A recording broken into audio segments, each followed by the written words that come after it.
Good afternoon, everyone.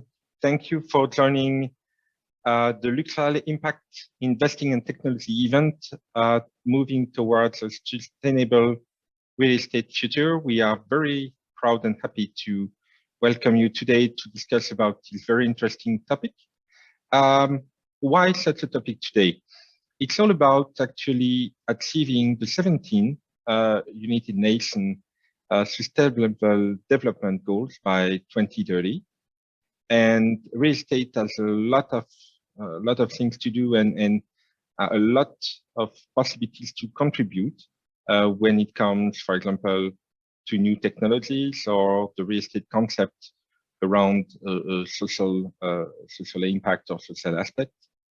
The two-day discussion will be around what is actually impact investment in real estate, what are the goals, what are the risks, what are the challenges, and before I turn to our two guest speakers, we will also offer today by the end a different view than the view we are usually used to, thanks to the participation of a non-governmental organization, which has a very different views than we have.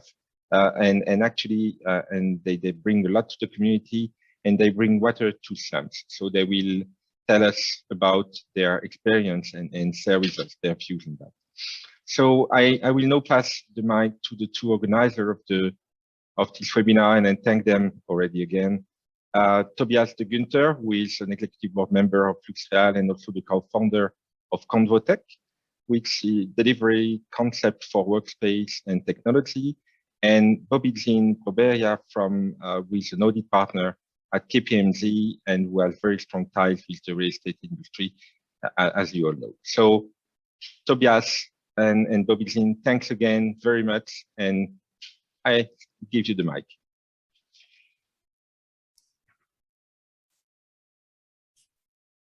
Yeah, so hi there from my side as well. Thanks for being here with us this afternoon and joining that session. So first of all, thank you, Lubomila, for being here with us today, because I have the honor to introduce you shortly to our visitors. Actually, Lubomila, we invited you because you embody passion to our planet, and as well actually to green tech. So, and green tech is more or less the right word to move over to giving a little more details on you and your business. So Lubomila is on the one side co-founder of Green Tech Alliance, a major organization with more than 800 members from the green tech industry, and as well co-founder of Plan A. That's a great company with a great product. They help companies to measure and reduce their emission. And she will give us today some insights on green tech, yeah, and as well her passion. So therefore, the floor is yours. Thanks for being with us here today.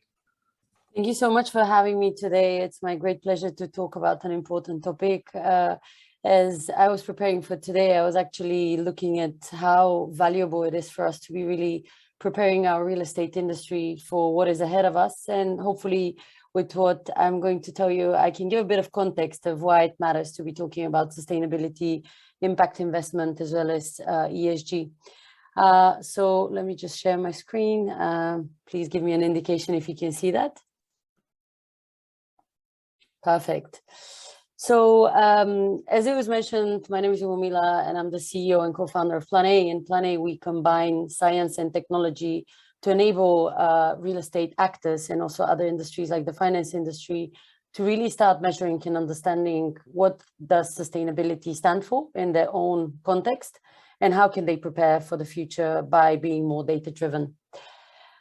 Today, I would like to talk about the rising importance of sustainability in the real estate industry. And with this, I would like to give you a bit of a flavor of what has been happening in the industry, and also what is the innovation that you can anticipate or actually participate in.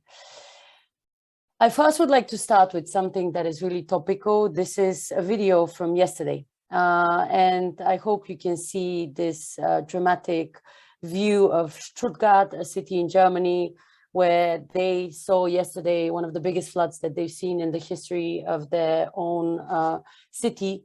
And what this has resulted in is actually a lot of damage and a lot of different types of damage. There was actually a lot of streets blocked, a lot of infrastructure was destroyed. And sadly, what is here on the photo is the opera, which actually more or less lost its roof and now is under recovery at the moment when it's very crucial for this industry to really be opening up and having the capacity and possibility to welcome guests given the COVID context.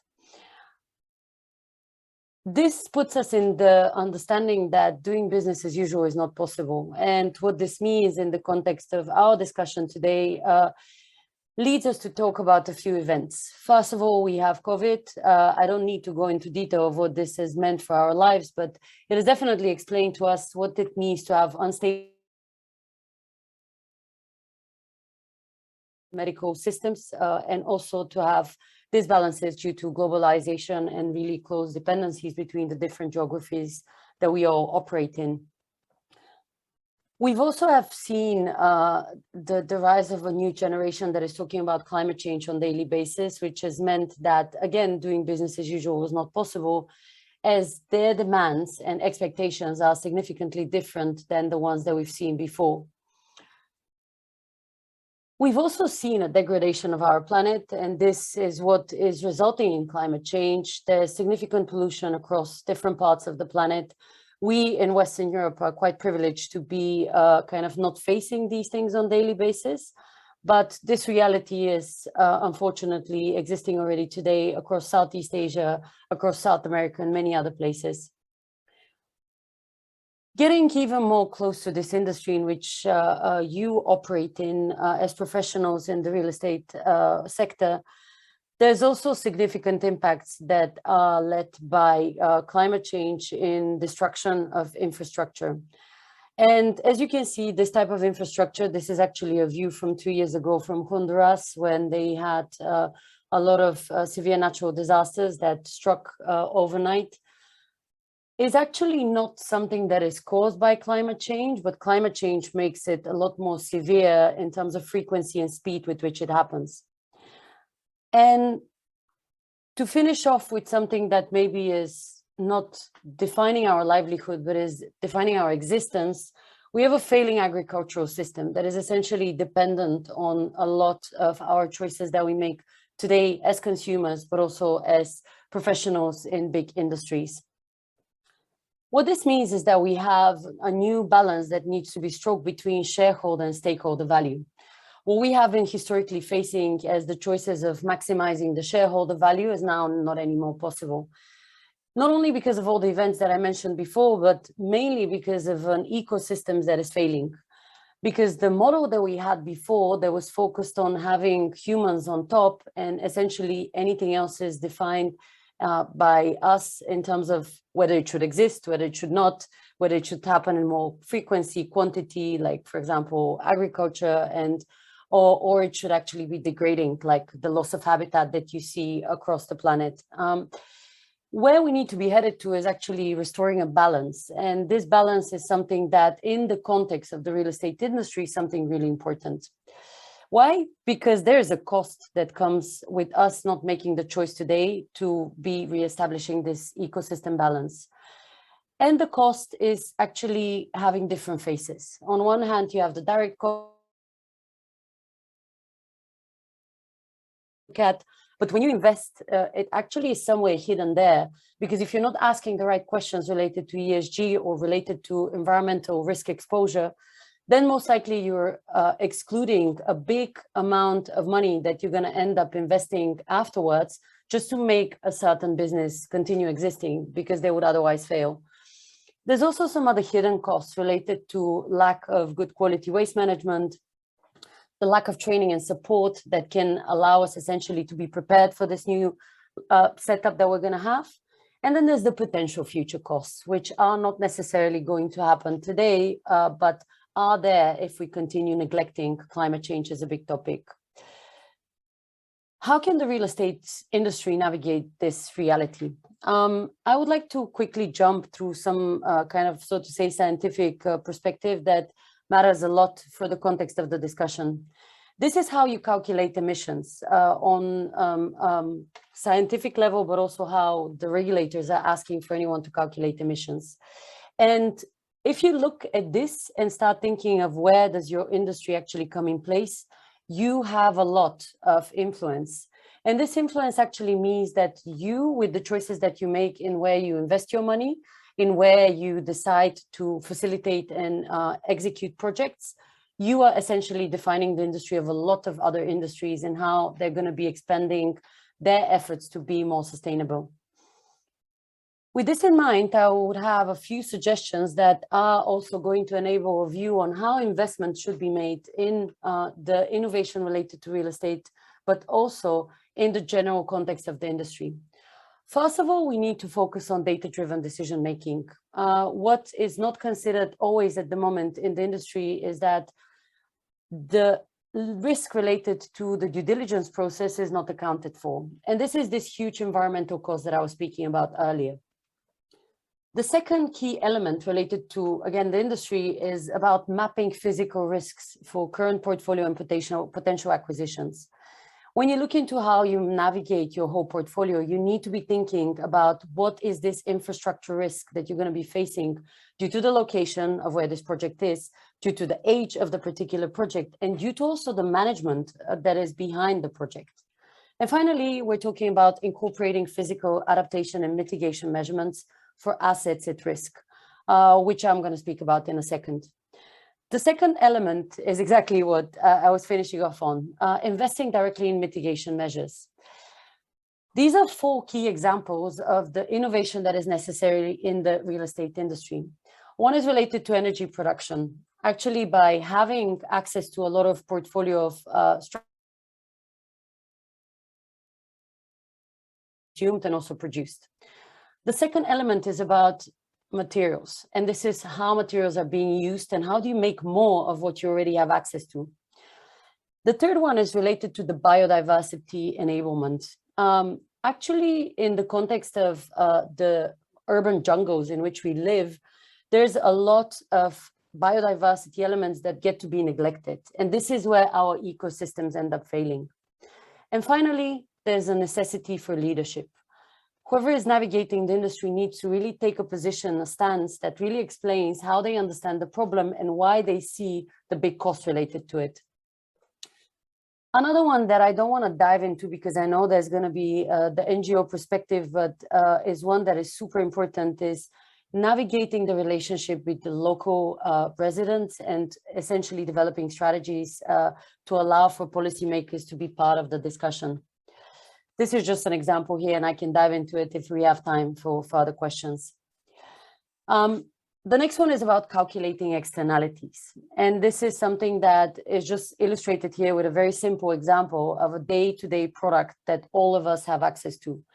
As you can see here, one single product actually has a lot of different side effects to its existence.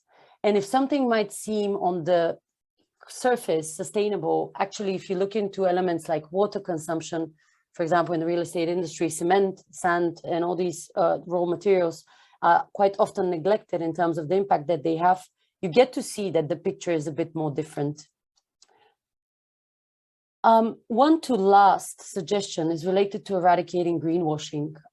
There's a lot of certification in the real estate industry that might fail to actually show you the true reality behind a certain project. Don't be fooled by that, because the truth is that any carbon neutrality claim, any certification, if it's not backed with a lot of detail, might end up costing you a lot of money in the way you invest your money based only on maybe something that superficially gives confidence about sustainability levels. And then finally, something that is incredibly important is about stop talking about sustainability as a cost.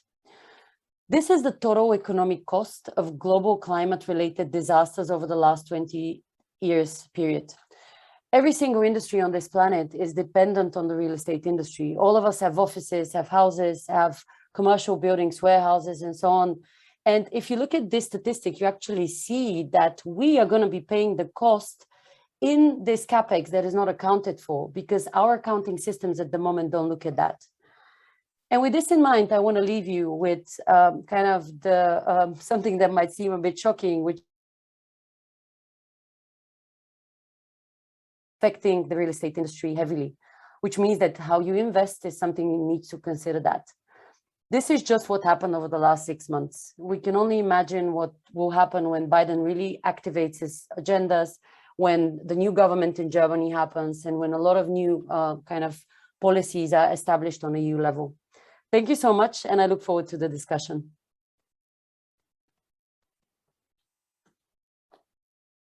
For that insights and information about the environment and how it impacts the real estate industry. And I think, you know, this is a very interesting starting point, you know, for our next speaker, Robert, who is actually one of your slides earlier really shows that one of the middle ground of all these is innovation. So Robert is one of my colleagues who is based in Munich. Luckily, he's not based in Stuttgart, so he's with us today. So he will talk to us about the 10 key facts of the future of digital real estate, but also focus on the sustainability. Robert, you're on mute.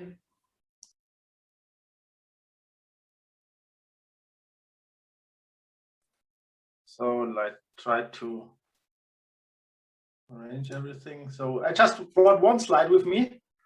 And thank you, Lubomila, for the key fact of data-driven decisions, because for ESG we have sometimes the fact that we don't have the data for decision making. So I brought with me a slide where we describe the key facts for the future of digital real estate. So there was a, let's say, prop tech and digital hype the last 5 years.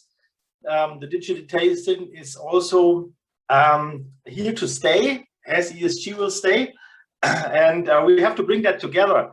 And we have had a look in the future with these 10 key facts, and they are describing from key fact 1 to 4. You can read that for yourself.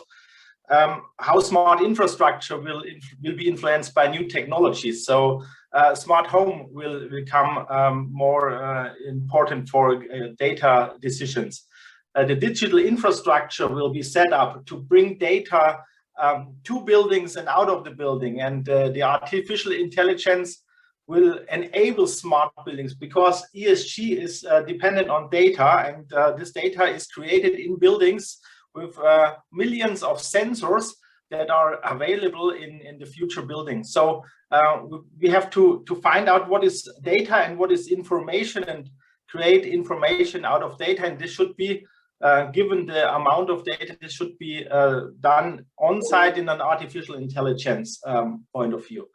And smart cities will also create data. So the S part of ESG will also be impacted by our behavior, how we use smart infrastructure, how we use power connections for our electro vehicles, and so on, how we can manage traffic and transportation throughout the mobility issues we have in the mega cities. And government can also create more user-related services with new technologies. So smart infrastructure really will have a big impact on where do we have the future. The smart enterprise, which is key fact 5 to 8, we will need more modern systems to bring them the data together. So the ERP systems in our industry are 8 to 20 years old. So we have to modernize real estate systems to bring data to the table. And key fact number 6 focuses on ESG. How can technology help to bring data on a long-term basis to the table? Yes, for ESG we will see the blockchain. The blockchain can store all the master data, the life cycle of a building in a verified blockchain, in a verified container. And this can be leveraged by the prop techs. The prop techs are now at the moment more focusing on creating software. And hopefully in the future, we will see that this PropTechs can also combine data services. So the Internet of Services and the Internet of Things will combine in a blockchain. Let's discuss if blockchain is with this energy consumption is the right technology. But from our point of view, with new modern technologies, we see that there are more and more and better data services in a blockchain. And let's end with key facts number 9 and number 10. We need a mindset shift. In digitalization, our employees are often seen by the C-level. To be very honest, we have evaluated in some studies as a risk. But our employees are not a risk. They are the potential of bringing all our mindset from our private settings to the company, to change our culture. So digital enabled employees are our goal and our future chance to realign the speed of digitalization and the adaptation of sustainability things. And to be very honest, all the data we have and all the information should be secured. Even the IoT in the building has to be secured. The blockchain should be secured, and all our information should be secured. And this is why we see that cybersecurity is, even for the sustainability data, a very key fact in the future. So to sum that up, technology can help and will help to bring ESG up and forward, but it's not the final solution. It is a part of the story, but without technology, ESG will never fly. And that's my summary for all. Let's work on that technology is used at its best case and bring that to our companies and to our employees and to all the users of our buildings. Thank you very much.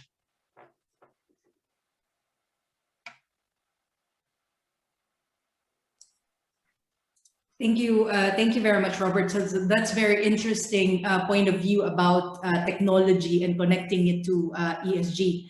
But if you look at it, or if you've listened really clearly to what Robert was saying, it's kind of a bit of a point of view coming from a first world environment, because we're already thinking about Internet of Things. Can we put, I don't know, a wire in a building? Whereas in certain countries, and that's why Lissy is here, to provide us a bit of an insight of the other locations or other parts of the world that actually innovation could just be putting water into the building. So I introduced to you Lissy Piton from OAV, and she actually graduated with a Master's of Sustainable Development. So she really can bring us some insights around this. Thank you so much, Baby Jean, and thank you to everyone to invite me to this webinar. I'm going to share my screen with you, a short presentation. Okay, so I'm going to speak with you, as Baby Jean said, about the condition of the slum dwellers and improving the living condition in the daily basis in slums. So my French NGO, OAV is a French NGO, and we are working to improve the living condition of the slum dwellers in the Philippines and in the Bangladesh. So the global context here in the developing country, but also in the poor countries are really, actually I'm working in the water sector and the water sector and the NGO sector for the past 10 years. And actually this number don't change at all. So 1/3 of the population is lacking access to an affordable and safe running water services. 1.8 billion people use water that is infected with fecal matter.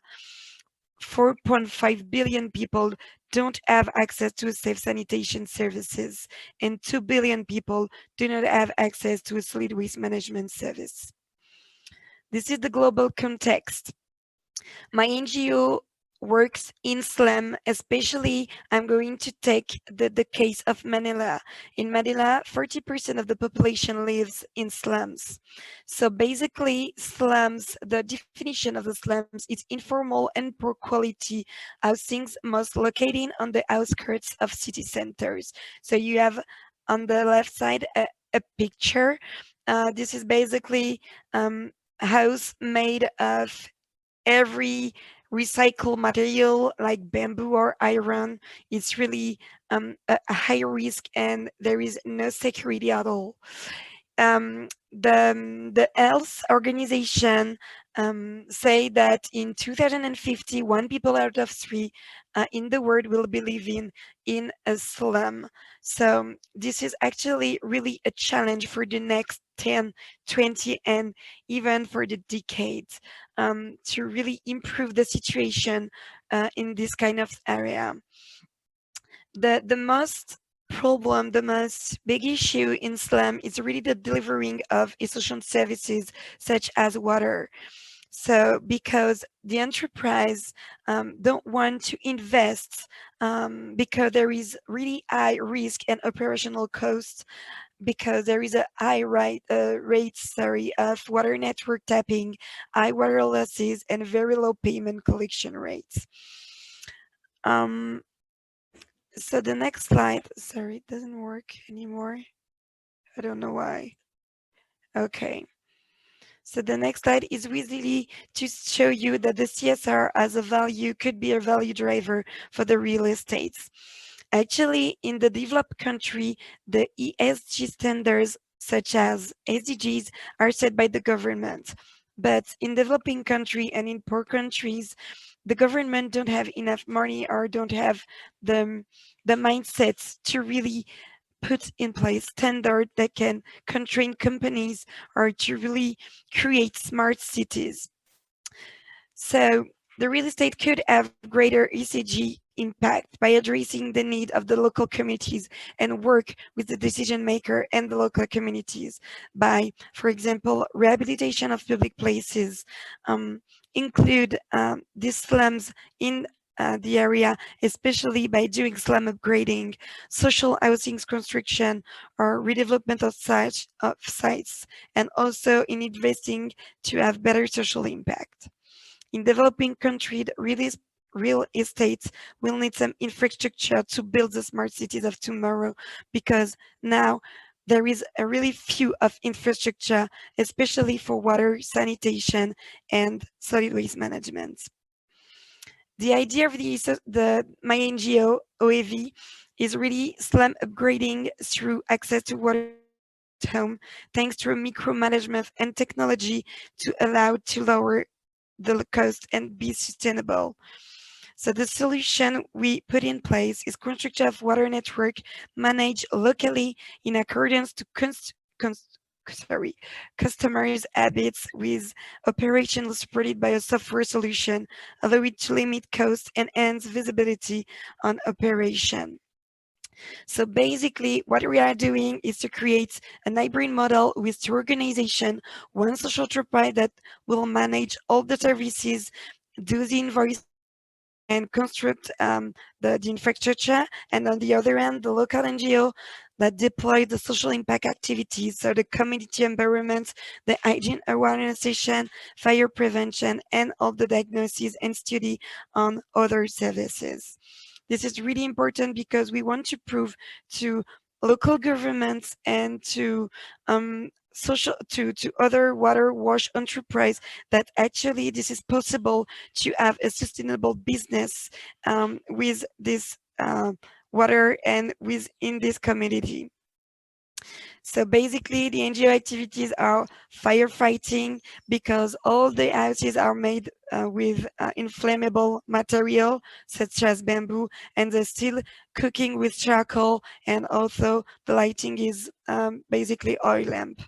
The other one is hygiene, and we saw with the pandemic that it's really useful to have this kind of awareness session, and the community empowerment, because we really want this community to be recognized as normal citizens. The social enterprise are in charge of water network, though they build the water network, they made water meter cluster that we put in public places to avoid the tapping, and we are build the line to the home to have water at home. It's really important because people have the willing to pay. It's just you have to adapt your way of doing to their habits. And we are also working on diagnosis on waste collection and sanitation services. Basically, nowadays, our impacts are we are working in 2 countries and in 7 cities in the world, Dhaka, Chittagong for the Bangladesh, and in the Philippines, we are working mainly in Manila, but also in Cebu, Mandaue, and Leyte. We are providing water in 21 slums. We are created in 2009, so we are like 10 years to make it profitable for now. And we have 43,000 clients. As you can see, the water losses in developing country, the average is 40%. In our network, it's only 10%. So we really prove that we have a strong model, a robust one. Payment collection rates, we are making weekly door-to-door collection, and we have a payment rate of 95% instead of 65% in developing country. Our growth strategy for the next years is connect more and more slums, and we have more and more demands on that, especially during the COVID-19 pandemics, because people can't go out of their house and they really need to have water at home. So we want to have 100,000 clients by the end of 2024. Further decreasing operational risk and costs by pursuing our strong digital innovation strategy, by implementing pilot projects on smart meters, mobile money, geo-tracking, customer engagement platform with our partner strategy, integrating also the new cost-effective services such as waste management, electricity, of course, and sanitation, and find new partners to invest in the infrastructure and to have really impact investment partners. Thank you, everybody. I'm looking forward for your questions.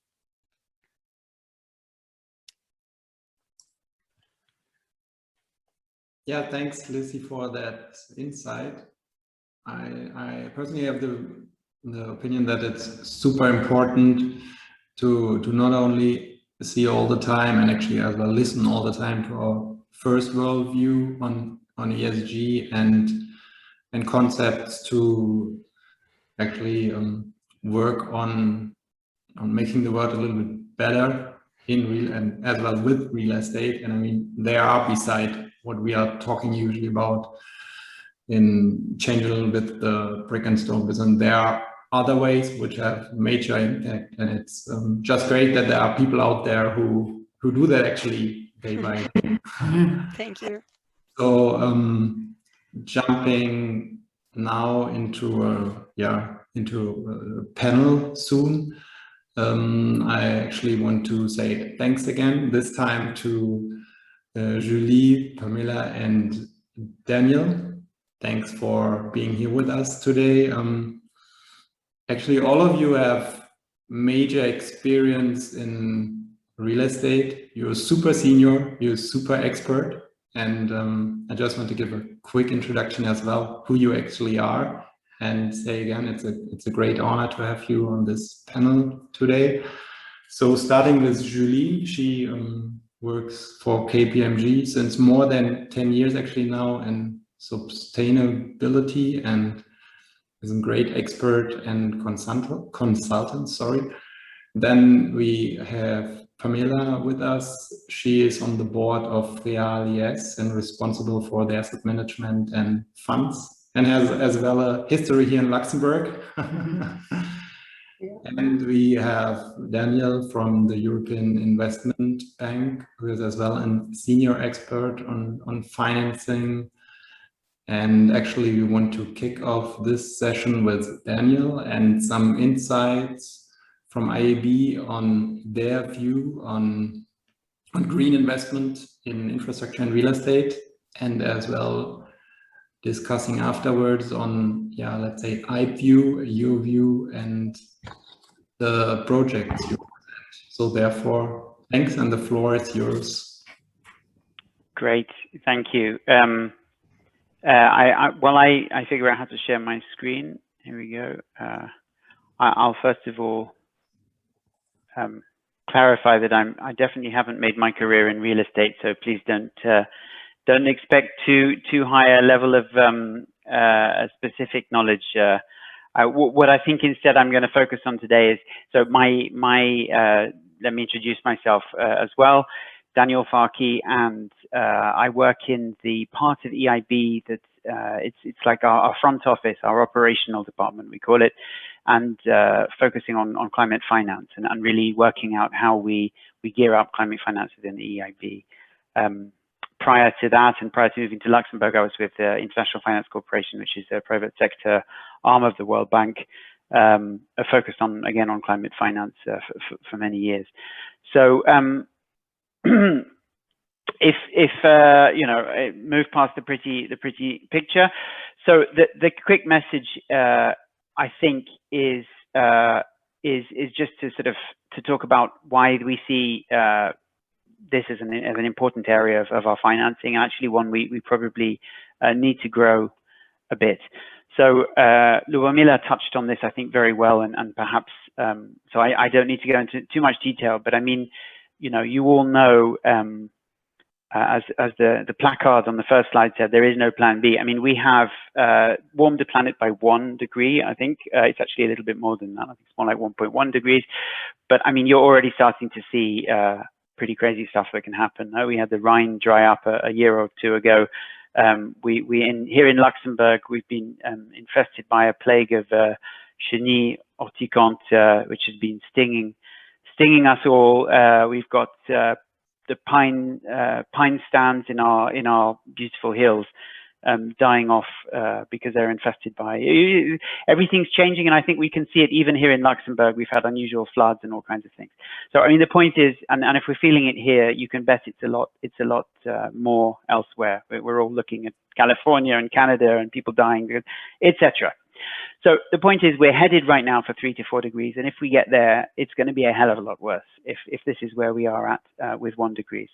So the plan registered in the Paris agreements was to try and stick to 1.5 degrees. That's still a lot. That will still mean that parts of the heavily inhabited parts of the planet become uninhabitable, and we'll start to get used to very large changes to our lifestyles, which will affect, very obviously, as I'm sure all of you know, real estate. Fixed infrastructure starts to become very vulnerable to these things. So and simply to point out, the planet's lost. We've lost more than half of our.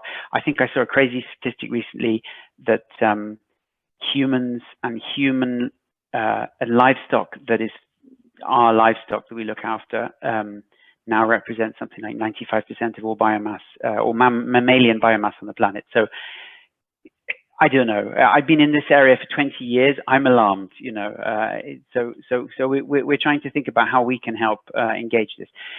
The European Commission estimates that trillions of euros are going to be needed over the coming decades to address climate change and environmental degradation. We are looked upon, and we want to play a critical role in helping to provide a lot of that finance, both inside the EU and outside. We're a sort of important implementation part of the European Green Deal, and towards helping the EU meet its goals of reaching of reaching climate neutrality by 2050. We're active in more than 160 countries trying to do that. So just a little bit about where we are. About 30%, over 30, actually nearly 40% of our investment last year was in climate action. About 170 billion since 2012. We're both lending, equity, and advisory and technical assistance. And we really pioneered the sort of green capital markets by launching the world's first green bond, and we're still very much an active participant there. roughly, you can see a breakdown of where we're active. So adaptation, which is somewhere we need to grow more, and somewhere I think that would be interesting to your sector, is currently around 2.5 billion. Renewable energy is probably our biggest area, along with transport. RDI, energy efficiency, which includes, by the way, a lot of energy efficiency within building stock. And so it's an area we need to grow, frankly, because the building stock represents a very significant, especially here in the EU, very significant parts of total emissions. So this is a key focus area. This year we a bit relaunched ourselves. It's still an ongoing process, but we relaunched ourselves as a climate bank. And what does that mean? That since the start of this year, we've committed that all of our new financing will be Paris aligned. I assume probably quite a few of you are familiar with what that means. I'm going to touch on it later, but that's a big commitment from the start of this year. We won't support any new fossil fuel projects by the end of 2021. So in other words, even those which are in our pipeline, if they're not all closed by the end of 2021, that's it. We're going to reach 50% of all of our financing in climate action and environmental sustainability by 2025, and support over €1 trillion of investment in that area by 2030. Okay, Paris alignment. I thought this might be interesting because it's a big topic in the EIB, and I suspect it's going to be a big topic for everybody. So what is Paris alignment? It's making financial flows consistent with a pathway towards low greenhouse gas emissions and climate resilient development. What that means in practice is looking at investments and seeing whether they are compatible with plans at national, local, EU level to get to 1.5 degrees. So for us, that means, compatible with the 1.5 degrees, building in climate resilience into infrastructure, and supporting a just transition, which really has to do with the parts of the EU and other countries which are heavily reliant on let's say, non-Paris aligned sectors at the moment, and also respecting our environmental and social standards. I think here, the interesting thing to look at is, and maybe just to start thinking about, is that I think there's often a misunderstanding on what Paris aligned means. So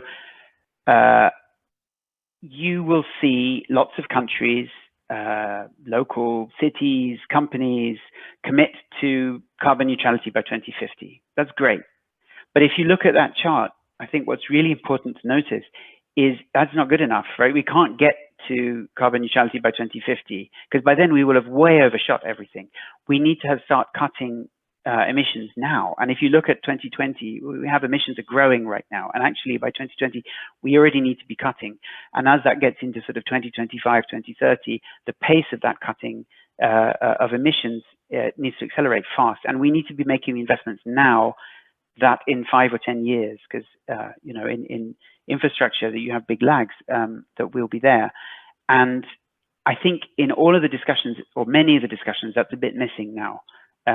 We can't just set ourselves a target for 2050 and then kick the can down the road. We need to be thinking about these things and incorporating them into our investment strategies right away. Okay, a couple of important areas. EU taxonomy, everybody's talking about it. Probably many of you are very familiar with it, so I won't dwell, but we are now using the EU taxonomy, the draft EU taxonomy, as the basis for our defining what is climate action and environmental sustainability. It's still in draft, but it's, I think, pretty close to final and should be finalized this year, or should be adopted this year. So the taxonomy is based around 3 steps, if you like. So something has to first, let's say, what's it for, right? And as I think it says in the text here, it's a tool to help the whole economy, if you like, right down the kind of from investors through to actual corporates which are doing things on the ground, through to, you know, all the way down the chain to transition towards a low carbon economy that's compatible with where we need to go and where we've committed to be. And the important thing is, especially from the investment community, is that it's all about comparing apples with apples. It's about, Lubomila mentioned greenwashing earlier and the dangers there. So it's all about actually making sure that everybody's talking about the same thing, numbers are comparable, green commitments by investors or asset managers are what they say they are. So to contribute towards to be aligned with it, to qualify under the taxonomy, if you like, an activity or an investment has to substantially contribute to one of these six areas. So climate change, protection of water and marine resources, pollution prevention, climate change adaptation, circular economy, and biodiversity and ecosystem protection and restoration. That's fine. And then there's a long list. Two of those have been really, climate change mitigation is the most well developed. Others are partially developed, and eventually by the end of this year or into next, all of these will have a rather comprehensive list of what that means and what you have to do to meet each of these areas. Then crucially, you have to do no significant harm to another of the areas. So the point here is, it's great that you build a sustainable hotel, which is all the latest technology for recycling water and so on. But if you just had to cut down a mangrove forest to build it there, there's a problem, right? So you can't achieve one area, climate change mitigation, let's say, well, at the cost of protection of water and marine resources. And then finally, comply with social safeguards.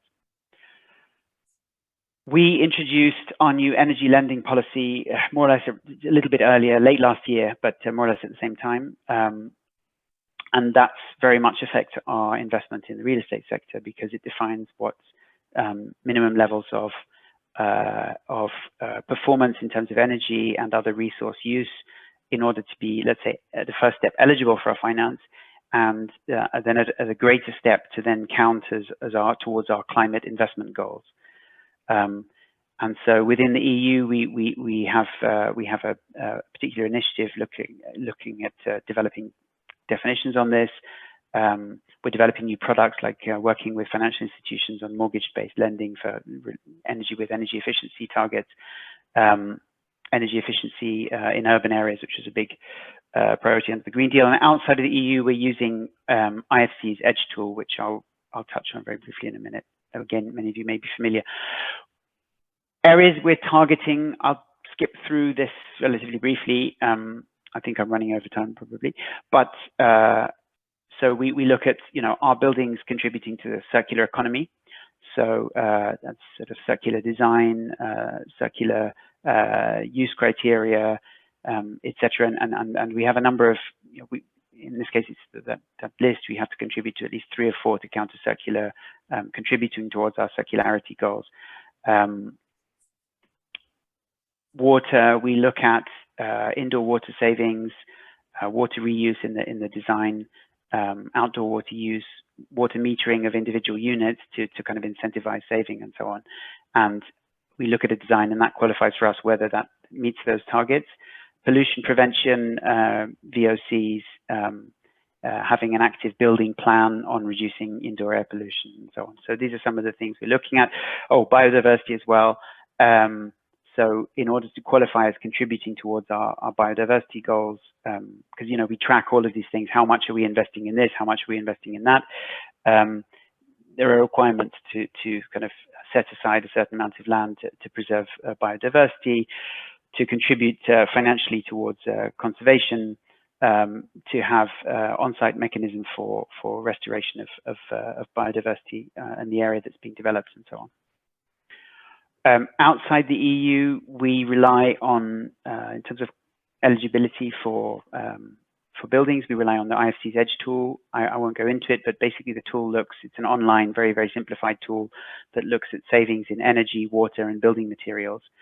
And you have to meet a minimum threshold of 20% in order to get this kind of certification. It's all very much adapted for emerging markets. We talked a bit earlier about emerging markets, in that it's not nearly as complicated or as involved as going through, say, a BREEAM certification, and it's supposed to be emerging market focused. It uses local data to try and establish savings over a benchmark, so it's not comparing energy use in 2 completely different geographies where they might be totally unrelated. And then I'll briefly I happen to be in EIB. I happen to be until recently, my last 5 years or so, focused on funds. So it happens to be that I'm going to tell you about funds today.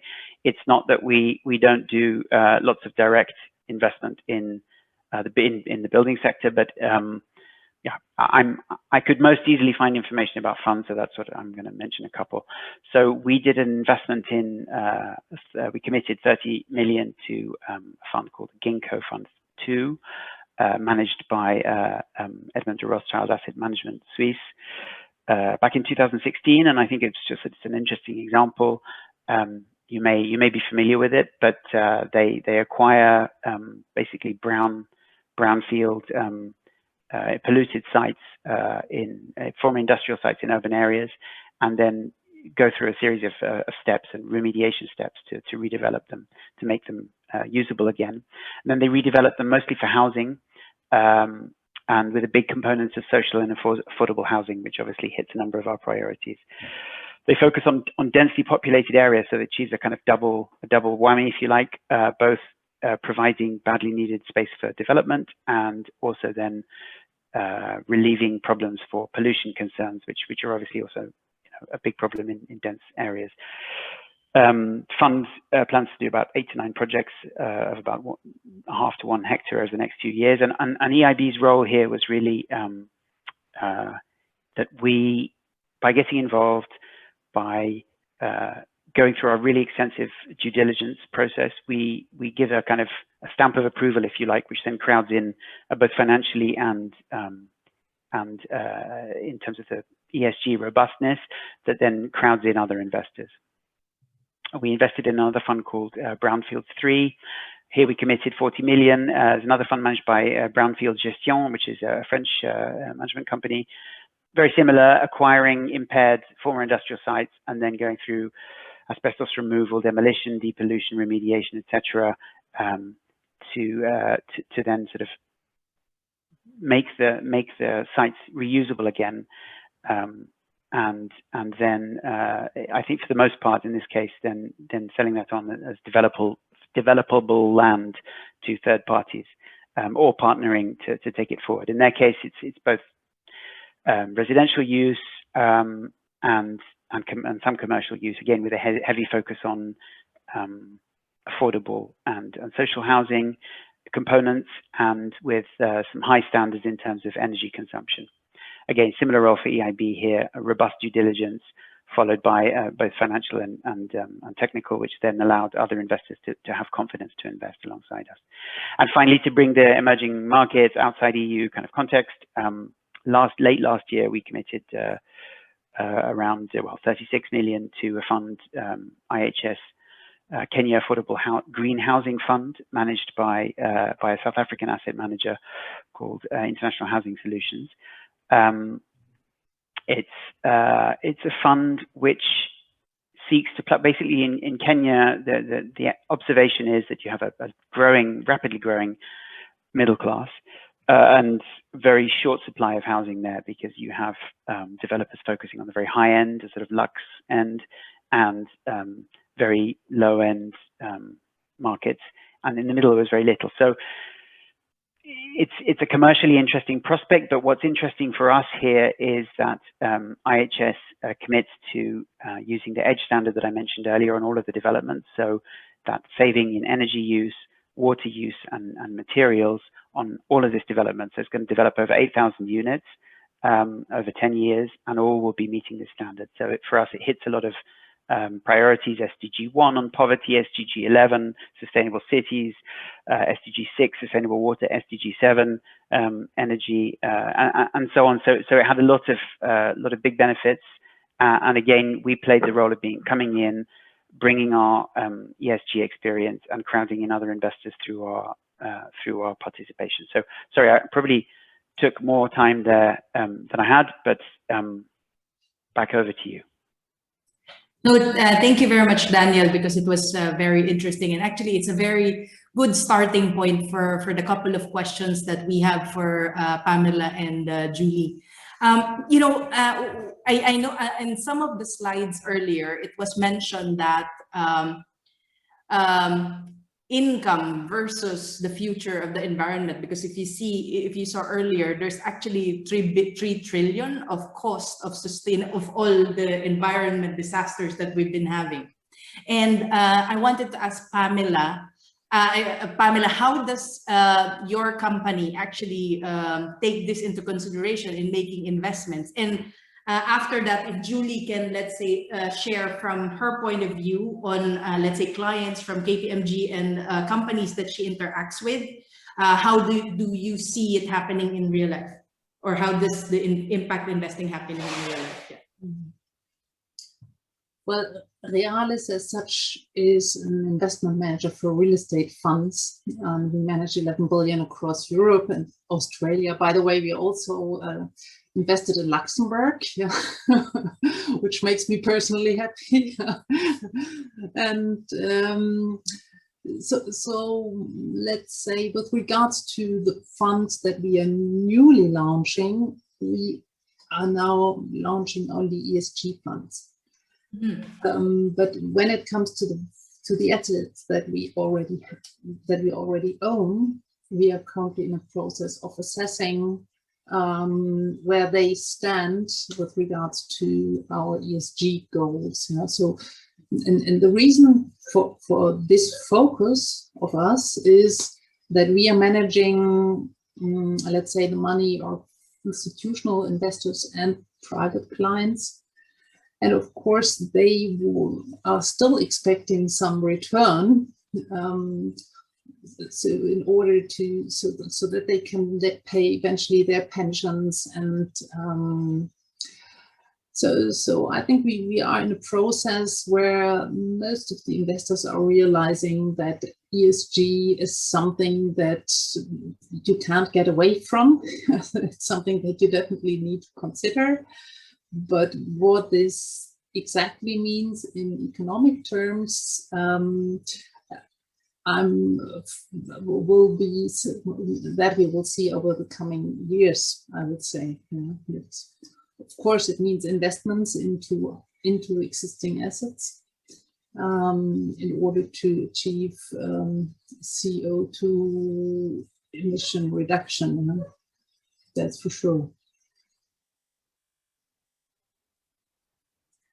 And maybe I can continue on the point that Pamela mentioned on the institutional investor that are really the one that started also to ask for ESG consideration into investment, and it's still the case. And those type of investors are also starting to divest in non-ESG assets because they find that there is no more alongside the financial return, no more positive environmental or social contribution. So that's a key driver as well in the real estate for classifying and having more ESG investment type of product. And there is also a change in the mindset. What I can observe at clients level, there is a change at mindset of my clients that they first consider ESG as a type of niche product, with kind of additional information to collect and so on from asset owner to provide feedback to investor and to say, yes, we are doing some ESG consideration. And they mainly focus the data collection process for what represent a cost for them. So energy consumption, water usage and things like that. Then really to demonstrate impact mitigation. And now what you can see is that first there is this regulation that need to standardize information provided to investor. So the SFDR is there to increase the data and the information on ESG and to standardize the way that information will be disclosed to investor. So investor will be able to compare one investment against another from an ESG point of view. And the second element is that asset owner and asset manager in the real estate, they realize that investing into ESG with an ESG focus can add value to their assets, because even if it represents a cost for the moment, and a cost that is not only linked to the renovation, refurbishment of a building, but also to the data collection, analysis, to learning and training their team to increase and to get understanding what is ESG information, it represents also a possibility to add value to their building and to be more competitive on the market and to sell their building with the highest price, because they know that it'd be attractive for our investor in the future. Yeah, in the future, I think we will see difference in prices between, let's say, ESG compliant and non-ESG compliant buildings. Currently, the market is not so transparent, but we are moving there. Yeah, and that's why everybody in the market. So are we on the, let's say, on track to prepare all this? And of course, when you buy new assets, it's easier to assess. But the challenge is really the existing stock. And there are two things which you need to keep in mind. One is that real estate really accounts for approximately 2/3 of the CO2 emissions. So this is a major influencing factor here.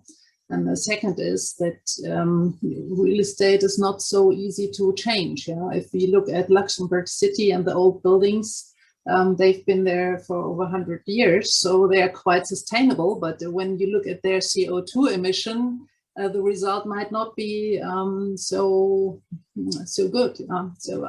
And to be quite honest, nobody today has the solution. It's a journey on which we are and which we need to progress, and we all need to contribute to in order to achieve the goal, the Paris goal, to reduce the temperature increase. Maybe, so Julie, I think following on from what Pamela just said, 60% or a bit over 60% of the real estate properties are actually the source of the significant CO2 emissions. And I know, let's say, our clients at KPMG or other companies basically need to help in order to ensure that this is, it gets better. So what do you see in practice? What things are being done? And is it only because of regulation that it is being done, or is it because it is really, everybody is really conscious about what's happening within the real estate industry? I think that it's more a kind of collective effort first. It's not because the real estate are also dependent. So if you are an asset owners, you're also dependent of the tenants and their own behavior on how they occupied the building. And also what we can see is that energy definitely is much more monitored, and it's quite easy after to turn that into CO2 emission, because when you have fossil fuel, you have the dependence to the impact on climate change. And we see that some of the biggest real estate asset manager already positioned themselves in reaching some neutrality, carbon neutrality in the coming years, because they really perceive that they need to contribute, and they need to do that from a regulatory point of view, but that's not the main driver. The real driver is their own belief that they need to go to that direction because they have a duty against the society to help and to support the transition to a low carbon economy, and because also it will represent more attractiveness for investors at the end, and it can bring value to their asset. Mm-hmm. I fully agree with respect to us. It's exactly that is the situation. And that's why we have, of course, signed the UNPRI, UN Global Compact, and we have introduced sustainability criteria into our lease contracts, into our service contracts, and let's say developing all that further constantly. Fully agree, because it's the major goal behind this is to contribute to the improvement of our planet eventually. And that's also not only it's important for our investors, it's also important for our employees. Yeah, it's for our entire stakeholders, I would say. But of course, also there might be other players in the market who might in the future then might be willing to buy non-ESG compliant buildings for, let's say, higher returns. I could also imagine seeing this in the market. Yeah, coming actually back to you, to both of you from the financial knowledge kind of. One point is this actually, or does it create rumors that IBE is saying you have to be aligned with Paris if you want our money. And are there enough projects out there actually that you can spend your billions you collect from your clients into projects who are kind of create an impact or are sustainable? Or is it still kind of, let's say, a little bubble compared to what we see beside? Yeah. Well, I would say it's all work in progress. What do I mean by this? Yeah. Today, we don't know how to reduce the CO2 emission to zero for all of our properties. And to be quite honest, anybody who says he knows how to do it, I doubt, I would say he's probably lying. Yeah, you can compensate, and there are, of course, many ways of reducing the CO2 emission, but how to reduce it for all of our properties today, we don't know. So how should we answer the question whether there's enough product in the market? Yeah. At the same time, there are other criteria which you can meet, yeah, because it's the let's say ESG criteria does not only refer to CO2 emission and energy reduction. Of course, that's a major focus, but there are also other factors which need to be considered there, because it's also about S and G, for just not to forget. Yeah. And taking this whole picture into consideration and the point in time where we stand now, I would say, of course, there is product in the market which is compliant with the ESG product. Yeah. And to add on this, and if we look only purely from a regulatory point of view, with the SFDR, the Sustainable Finance Reporting, disclosure regulation, there is a need to classify product between investment products that are promoting environmental or social characteristics, or the one that are having an environmental or social objective.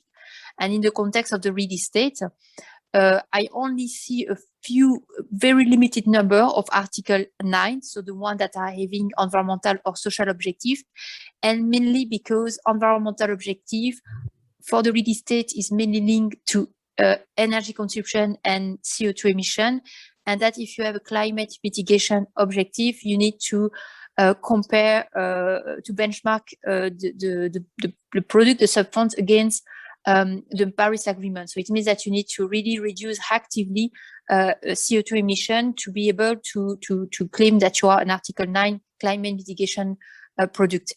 And it's indeed quite difficult to follow, to track the information, to collect enough information to demonstrate that, and also what is the good balance between the investment and the cost to spend the CO2 emission reduction and the valuation of the asset from an investment point of view. So it's really a balanced approach that needs to be taken into consideration for avoiding spending too much money, not having a good financial return, only for reaching an non-environmental objective. So it's quite difficult to deal with all this today at a real estate level. Maybe just an interesting follow-up on that, because I remember on Daniel's presentation, it was the Bangladesh project. And I think the project is really focusing on, first, as we discussed, and I know we seem to be focusing on it, but the carbon emissions, and focusing on residential, etc. So how did this project get selected? Meaning, was it selected because of the criteria that Pamela, for example, or Julie was mentioning earlier, or was there any specific point, for this project? So I can probably answer it without knowing this, but which project? I didn't quite catch which one you were talking about. So. Bangladesh. Kenya. No, it was the IHS Kenya one. Yeah. Okay. Yeah. In effect, my answer would have been the same for any of them. So that's why it was not necessarily important. But look, I mean, I'll talk about EIB, and then I'll give a totally inexpert view of just I don't know. I think an observation of where things are going. From the EIB's perspective, yes, we look at you know, we have scarce resources, if you like, and particularly when we talk about outside of the EU, we have even scarcer resources. So we have to prioritize on things that we feel will make a difference and will, you know, make a difference. I mean, are living up to the standards that we should all be doing. And so in this case, it was a good fit. I mean, it was a South African developer who was trying to create a pan-African platform, right? So they hadn't been outside of South Africa to date. They were planning to expand into Kenya and create this kind of platform, which then they could bring to other parts of the continent. And, you know, it's all contextual dependent. So if the kind of efficiency levels that they're gaining there in Europe, you know, would not even meet the minimum standards, but within an African context, it's bringing, you know, it's very relatively few developers that are looking at efficiency, and so to expand one that is and that's taking it seriously, and help them to become a continent-wide platform was a big win for us. So yes, we always are selecting projects that we think are doing something new and innovative and above the standard, above the minimum, you know. I mean, the observation I was just going to make is that I think, you know, we've been talking about whether, you know, to the extent that investors are demanding or asking for green products. I think that really depends. But I think one thing that almost nobody seems to disagree with is that it's going to grow and grow and grow and grow. And this is a sort of generational issue. Today's sort of most significant contributors to or, you know, owners of assets, so pensioners, older generations may not be have been as steeped in this since a young age as younger generations will, but younger generations, I think, take this really seriously. And as those start to become the key customers, the key depositors, the key investors, I think any companies that aren't already greening their portfolios, aren't already ready for this, will start to suffer an exodus, frankly. So I think there's one question where we are today and how much it is in demand, and two, which I guess everybody's realizing and embracing, is that, you know, you need to be ready, and you need to be very active here in order to continue to maintain your business into the future. Mm-hmm. So thank you, Daniel. Maybe a last question for everybody. I know it's probably how to say, I don't know if it's a weird question, but did you think that actually COVID accelerated all the ESG initiative? Because I mean, we hear ESG a lot of times in the past, but I think in the past months it's like really booming like crazy. Was it because of the situation where we are in, or, you know, did your companies, for example, decide to do that because of regulation? And maybe any last words that you might want to add to that. Maybe I can start. For me, it's kind of a mix between both, because I think that COVID is not the only responsible for that raise of ESG awareness. It's more really driven by the regulation, but the COVID was a good example to materialize that what is the sustainability risk, and so it's helped to better understand the regulation for me. Yeah, in my eyes, probably, let's say it's COVID advanced the whole level of digitalization, and of course digitalization and technology also drives ESG, and maybe that's a link with which we can build, because if you look at smart buildings where you have sensors which then control the heating and the climate, and hereby you can then again reduce energy consumption. Yeah, then you have the link via, let's say, digitalization and technology to ESG, and that's already reality. It was already before COVID, but maybe those things are a little bit advancing now, faster than before. Right?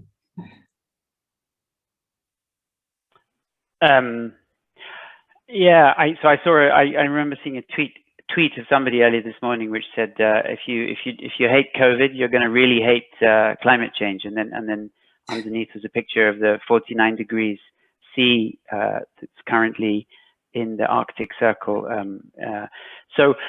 Look, I don't know. The world has changed so much this year. It's COVID's a lot of it, but everything's changing so fast now. No, and I think just even if it wasn't for climate, we'd been experiencing these crazy climate changes over the last few years. And I don't know whether it's COVID. I don't know whether it's all the other stuff that's happening. But I think people are starting to.